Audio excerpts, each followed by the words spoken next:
Welcome back Year 12s to the third video in this series on circular functions. In this video, we're going to define sine, cos, and tan for any angle, in particular angles beyond 0 and 90 degrees.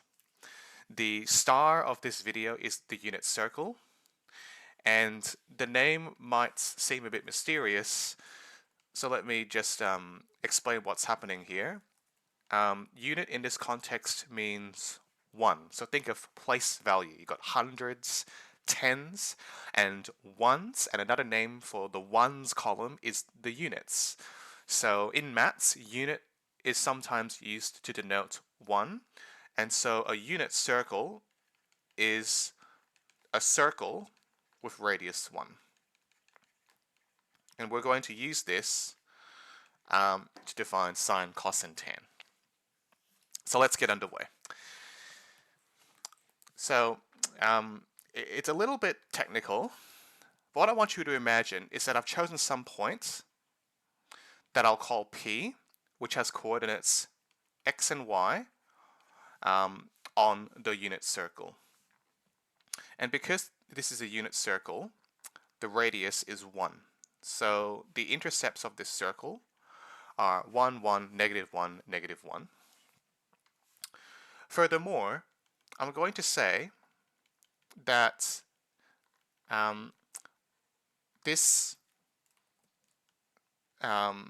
point P defines a right-angled triangle with a point at the center of the circle, a radius 1 joining the center to the end of the circle, height y, and base x. And I'm going to call this angle theta. So one thing to remember is that theta is measured counterclockwise from the positive direction of the x-axis. So some teachers will actually draw an arrow like this. I think it's very helpful. We start along this line and we draw the arrow to represent the angle, which is going counterclockwise, so opposite the direction of an analog clock. We could go further. So this is how we would define angles larger than 90. We just keep going through the circle, and we can keep going forever. And we can also go backwards to define negative angles as well. But I'm getting ahead of myself. So I've got some points on the circle with coordinates x and y. I'll just mention that x and y here refer to axes, not particular values of the coordinates. So I'm using them in slightly different ways. And if you're happy with that, this is what our definition is going to be. We are going to define cos theta is x and sine theta is y. So if I locate my point P anywhere on the unit circle such that it makes an angle theta counterclockwise from the positive direction of the x-axis, then the x-coordinate on the circle will be x, so will be cos theta, and the y-coordinate on the circle will be sine theta. And lastly, we're going to define tan theta as sine theta over cos theta. Now, you may not have seen that formula before. I claim that it is consistent. So if I define sine theta as opposite over hypotenuse and cosine as adjacent over hypotenuse, then if I take sine theta divided by cos theta, that is O over h divided by A over h. which is over h times h over a. The h's cancel, and that leaves me with the opposite over adjacent. So it works. I do get tan theta at the end. Okay.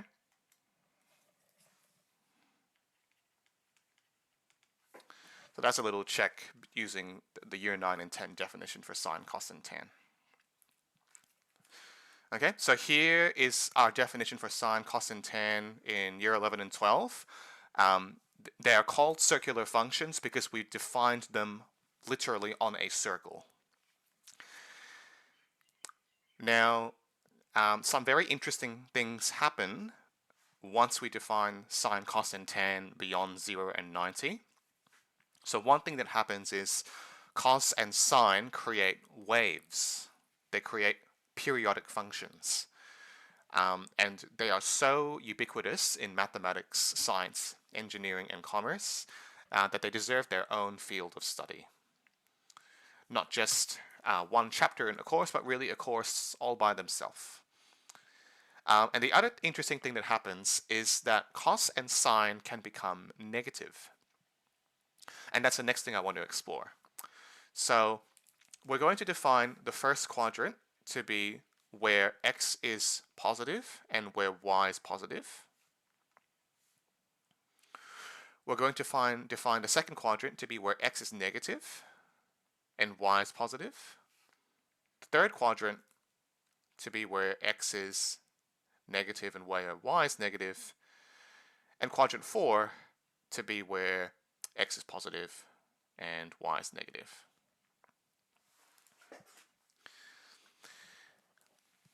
Now, we defined x equals sine theta. So I should say sine theta equals x. So sine theta is y, cos theta is x, and tan theta is sine theta over cos theta. So in the first quadrant, what I want you to see is that cos, sine, and tan are positive because x and y are positive. However, in quadrant 2, the x values are negative, which means cosine is negative. However, y is positive, so sine is positive. So what about tan? Tan is sine over cosine. So if I take a positive number and divide it by a negative number, I get a negative number. So tan is negative. By a similar argument, now both x and y are negative, so cos is negative, sine is negative, but tan, which is a negative number divided by a negative number, will give me a positive number. And finally, in the fourth quadrant, here x is positive, so cos is positive. However, y is negative, so sine is going to be negative, and that means tan is going to be negative as well, because sine and cosine have mixed signs. So one way that many students have relied on this, remembered this information, is to use the acronym CAST, or CAST, as I was taught. So A for all, S for sine, T for tan, and C for cos. These are where you get positive values. Okay? This is something that I think is helpful to memorize. It's also helpful to remember which quadrant you are in before attempting to evaluate an exact value, which is what we're going to do at the end of this video. Now, I'm going to say the same thing as this slide with some additional details. And this is where we convert from one point on the unit circle to its equivalent points in other quadrants. So suppose I start with an angle theta, which makes a coordinate x comma y in the first quadrant.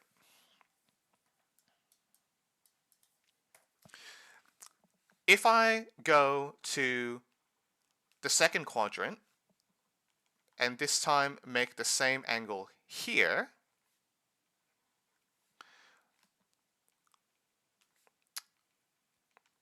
I want you to note that the angle is actually pi minus theta.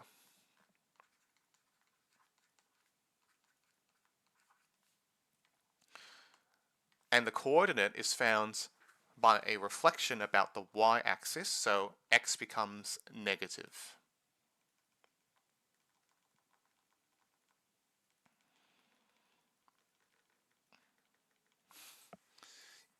Sorry that it's not perfect. This is quite hard to do by hand. I'll just settle for less and sort of fudge it.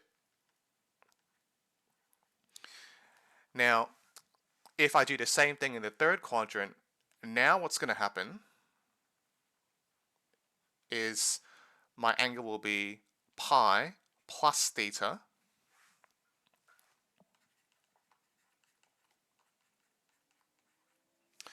and the last one, I think I will draw the final arrow. It's going to be messy, but that's okay.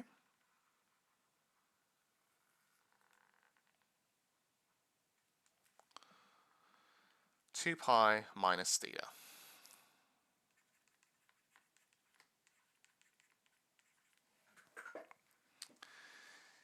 Now, the coordinates for these last 2 points are now negative x, negative y,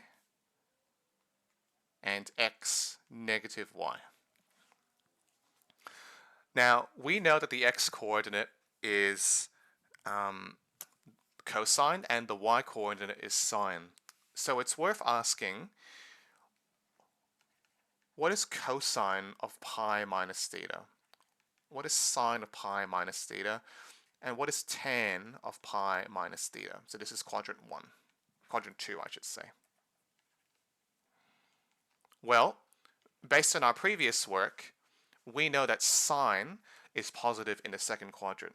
So you'll notice that the y value has stayed the same, and that's why we get this formula here. The sine value is unchanged if we convert from the first quadrant to the second quadrant. However, cosine and tan are going to become negative because now x has become negative in the second quadrant. Now for quadrant 3, this time we're dealing with pi plus theta. And now we need to remember which one is positive in the third quadrant. Well, it's tan. Whereas cosine and sine will become negative.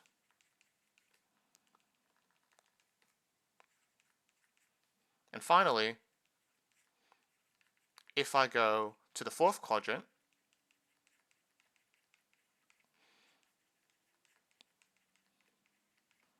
here cosine was positive, while sine and tan were negative.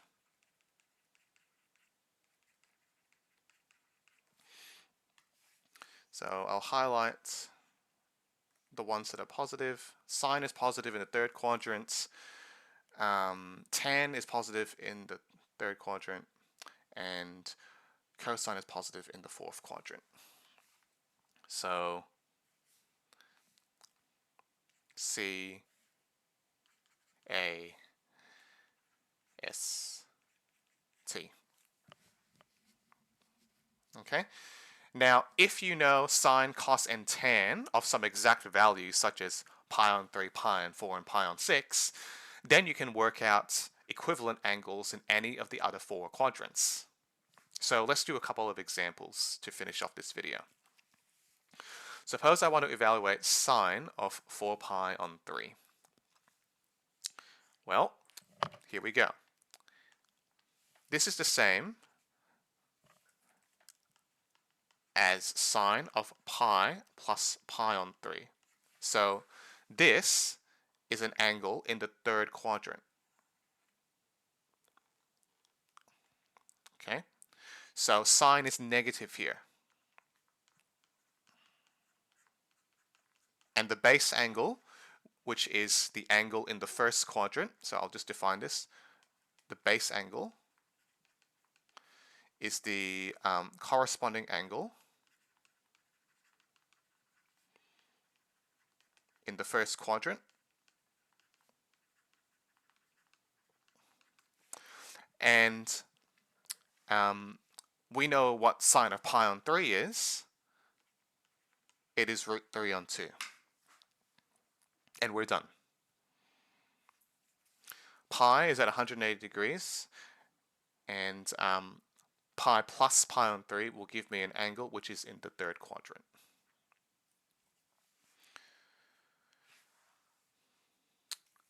Okay, now what about tan? Tan of 71 pi on 6, I admit this one looks a little bit strange. What I want you to recognize is that 72 on 6 is 12. And every time I repeat by 2 pi, I get back to where I started. So this is the same as 12 full revolutions minus pi on 6. So what I can say is tan 71 pi on 6 equals tan of 2 pi, I'll say 12 pi minus pi on 6, 12 pi, sorry. And this is the same as tan of 2 pi minus pi on 6 by symmetry, which means I'm considering an angle which is in the fourth quadrant. And we know that tan is negative in the fourth quadrant. So this is going to be negative tan pi on 6. And we know what tan pi on 6 is. It's root 3 on 3. So let me just say here that by symmetry I simply mean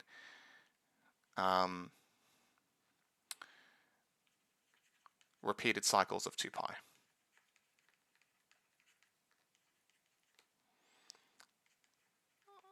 Leave the angle unchanged.